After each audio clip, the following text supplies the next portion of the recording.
Sergeant Garrett and his fellow police officers flood the streets in London's East End. And their methods aren't exactly friendly. I swear, I don't know nothing. But they fail to pinpoint any true suspect, and the terror continues to loom over London, with citizens wondering what act of savagery might come next. And the Ripper does not disappoint. Just 3 days later, he strikes again. On September 30th, the Ripper attacks Elizabeth Stride, a 45-year-old destitute mother of 9, slashing her throat and leaving her for dead. Minutes later, he strikes again, attacking 43-year-old Catherine Eddowes, a poor Whitechapel factory worker. After mutilating her, he slices out her kidney, leaving behind his most gruesome execution yet. As the Ripper flees the scene, the police officer spots him and calls the attention of Sergeant Harry Garrett, who gives chase. But the killer escapes. However, not all hope is lost, as the police notice an odd thing. The killer has a stiff arm and stiff knees, which don't bend as he walks or runs. They might have lost him, but they now have a description of Jack the Ripper.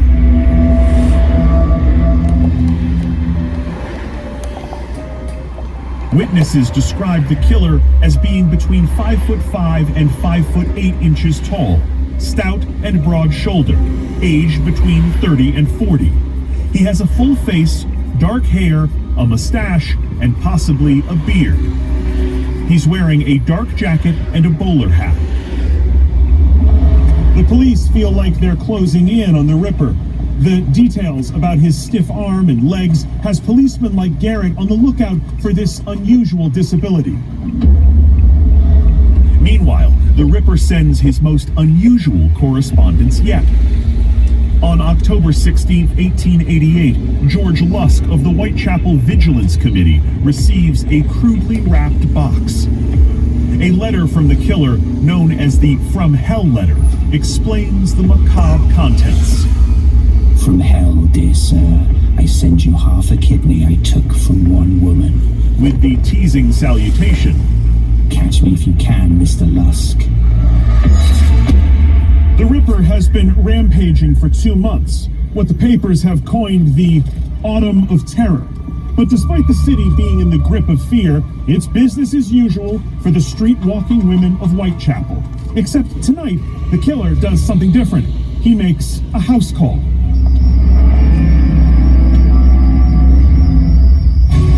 You remember Mary Kelly, whose life was spared by Sergeant Garrett. Unfortunately, on this night, she won't be so fortunate.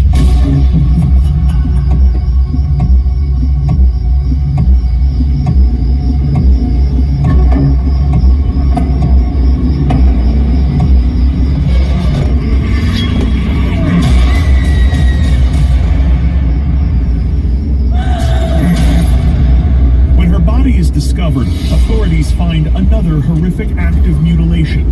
But this time, there is one touch of Ripper brutality that canonizes the killer as the most diabolical of all time. He has taken a trophy, Mary's very own heart. The public outcry over the horrifying nature of Mary's murder is deafening. Detectives investigate multiple suspects who may possess the surgical skills needed to commit such ghastly murders.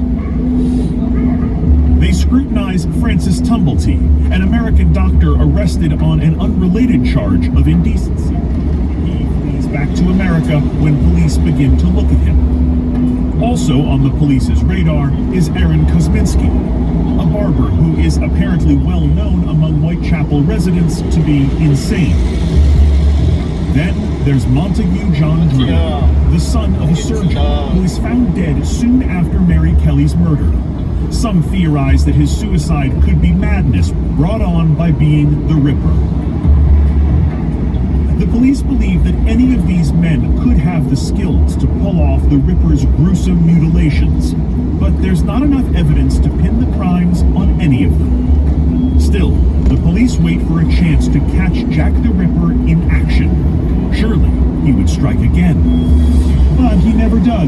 The Ripper's murder spree ends with the ghastly slaughter of Mary Kelly, leaving the police clueless. Who was this demented butcher, and where did he go? Years, then decades pass, and almost a century and a half later, there is still no definitive answer. But now, a shocking revelation may finally unveil the true identity of Jack the Ripper. And remarkably, it comes from the direct descendant of one of the investigators in the case from 150 years ago.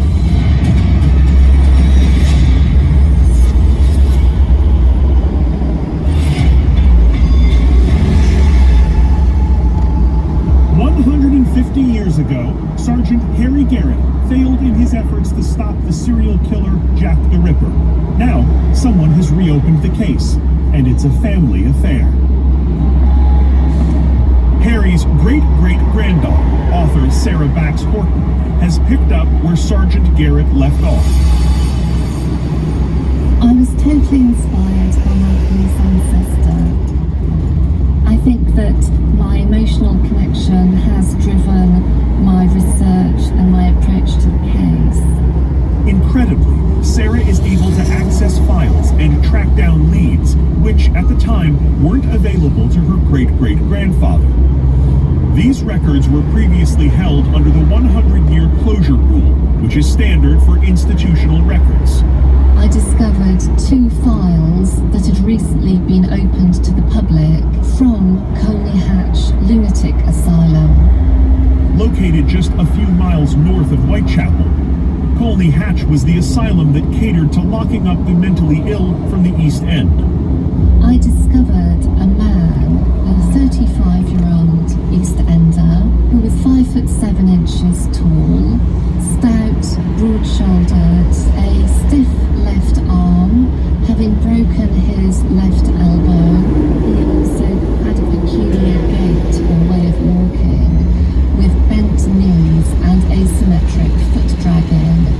And he had a violent antipathy to his wife, whom he attacked on several occasions, and he was known to assault people with bladed weapons. That man was Chaim Hyams.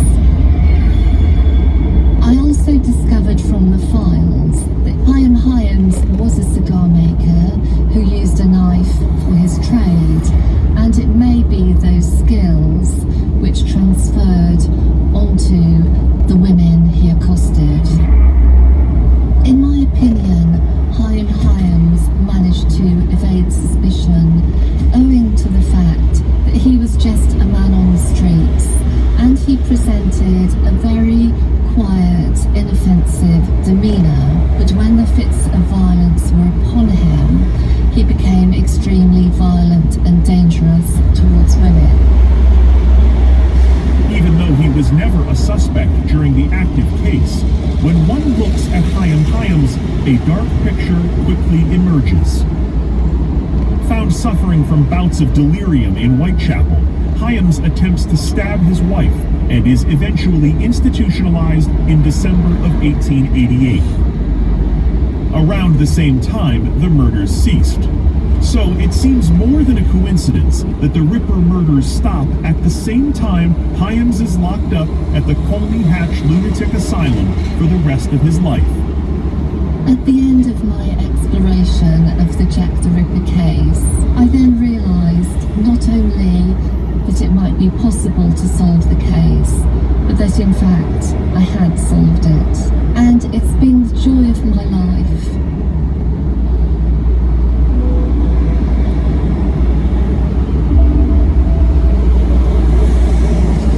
It's been the joy of my life to reinvestigate the case in honour of my police ancestor and in tribute to the men and women who collaborated in an attempt to bring Jack the Ripper to justice. And so, incredibly, a family of detectives joined forces over the span of 150 years to shine new light on one of the world's most infamous cases. We'll never know the psychology that might have driven Hyams to commit these heinous crimes, but we do know that the Ripper was an arrogant killer, taunting the police, boasting that he would never be caught. Except that maybe he has. If Sarah Bax Horton is right, Jack the Ripper has finally been pulled from the shadows, and Sarah's great-great-grandfather, Harry, can rest easy, knowing the streets of East London are safe at last.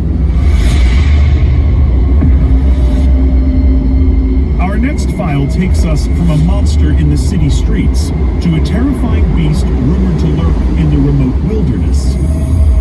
It's July 1986 on the roof of the world, here in the Tibetan Plateau, surrounded by the towering Himalayan mountains. The man behind me is in the middle of an amazing 1,200-mile trek across Tibet, retracing the route of an ancient Sherpa road. He's traveled solo, through valleys and across rivers with only a sleeping bag and a modest rucksack. Unfortunately, he's also horribly lost, and that is surprising, because this is Reinhold Messner, one of the world's greatest adventurers. Good news, he won't be alone for long. Bad news, he's about to come face to face with perhaps the most famous monster of them all, the Yeti. It is a ferocious beast that has long been cloaked in mystery, but now we may finally be able to reveal the Yeti's true identity.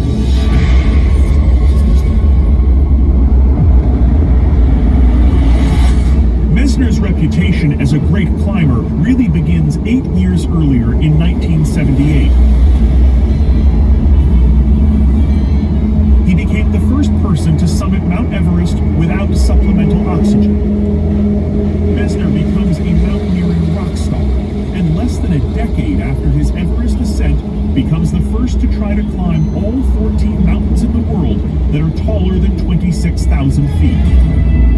But it's on his expedition hiking across Tibet in 1986 that Messner finds himself in the current predicament of being lost. And even worse, as he's trying to find the trail again, it's starting to get dark. As he's forced to trudge along by instinct, about 30 feet ahead, something large emerges from the bushes.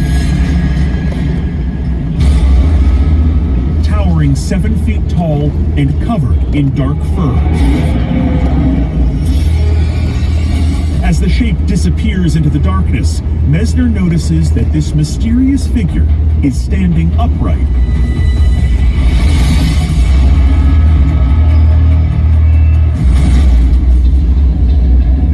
Up ahead, he finds a shockingly huge footprint in the mud. As he documents it, it hits Messner. It's possible that what he just saw is a Yeti. Shaken, Messner has no choice but to push on, hoping to find a village at 14,000 feet above sea level, where villages are as scarce as the oxygen. But it's not long before the mysterious beast appears again. Messner wonders, is he being stalked? But for some unknown reason, the beast rushes off into the night. In a panic, Messner has fled deeper into the wilderness. At this point, he has to wonder, did he really just see a Yeti? Or is that lack of extra oxygen finally getting to him? Struggling to find a village, he finally gets a lucky break. Messner gives his account to some of the villagers, and they know instantly. It's not a hallucination. It's what the locals call Chimo, an enormous bear-man monkey-like creature, known to throw rocks and slaughter yaks. The villagers welcome Messner to stay the night, but give him an ominous warning. One can never find a Chimo. The Chimo finds you. Not exactly a good night lullaby.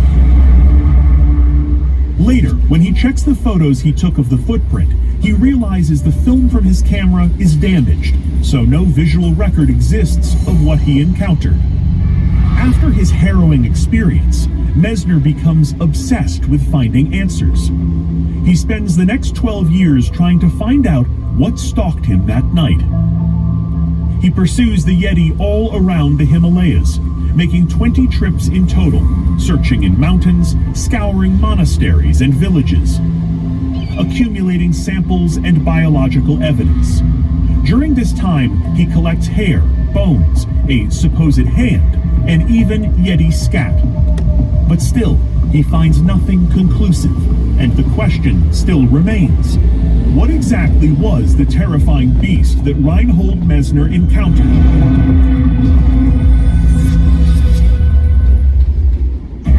In 1986, mountaineering legend Reinhold Messner comes face to face with a terrifying beast that he believes is a Yeti.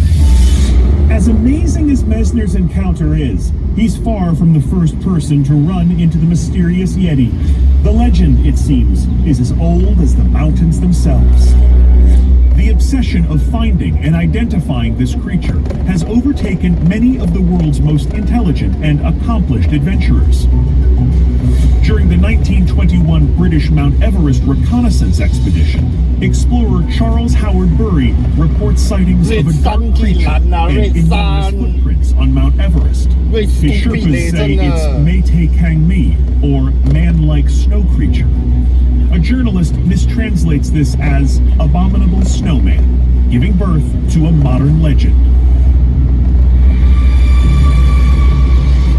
In 1953, the great explorer Sir Edmund Hillary became obsessed with the Yeti when he found a footprint on his groundbreaking expedition to the summit of Mount Everest. Hillary's interest peaked when he later came across a proposed scalp of the creature in a remote village in the Himalayas. She's saying this scalp is 240 years old.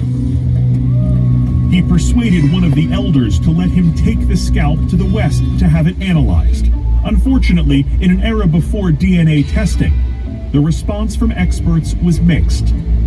But the creature's status as having an unknown origin could not be ruled out. The Yeti scalp we have here, for which we can't give an explanation, I think does indicate that possibly a Yeti may have existed, perhaps in the past, that we don't know.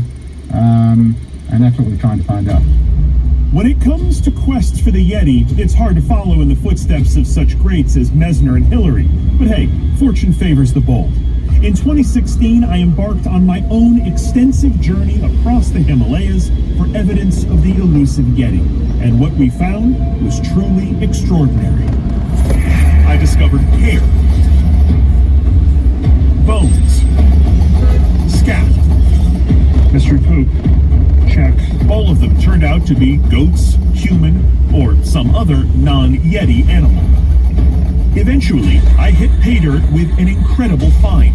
See this? Yeah, it's interesting, isn't it? Exploring an extremely remote area of Bhutan, long way down, that has had Yeti sightings. I traveled over land and river with world-class kayaker and outdoorsman Jerry Moffat. Hey, I got a den over here. On my way. We found what looked like a den for some creature. Later, something triggered our motion detectors, leaving a set of 3 footprints. And here, look. That's a print. Yeah. That is a print, and that's a print right there. 3 of them. Look at that. Toe marks. This has made a significant indentation in that soil there.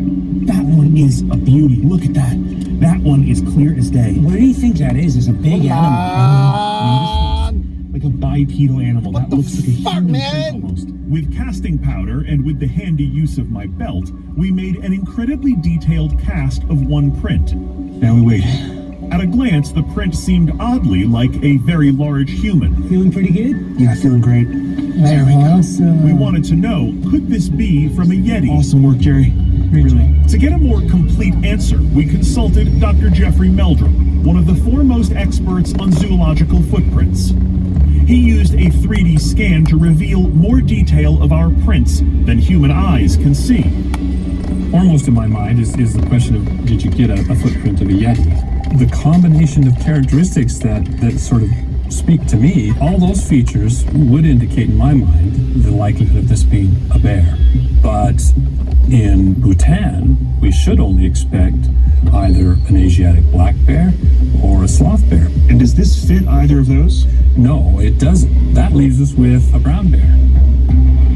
And all reports are that it's now extinct in Bhutan.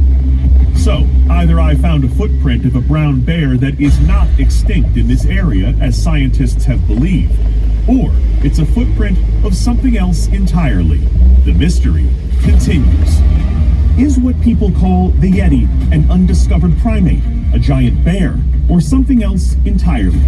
Now, a new breakthrough with DNA evidence may finally provide an answer. Thanks to a team of geneticists at the University at Buffalo, we may have finally pinpointed the true identity of this this menacing monster.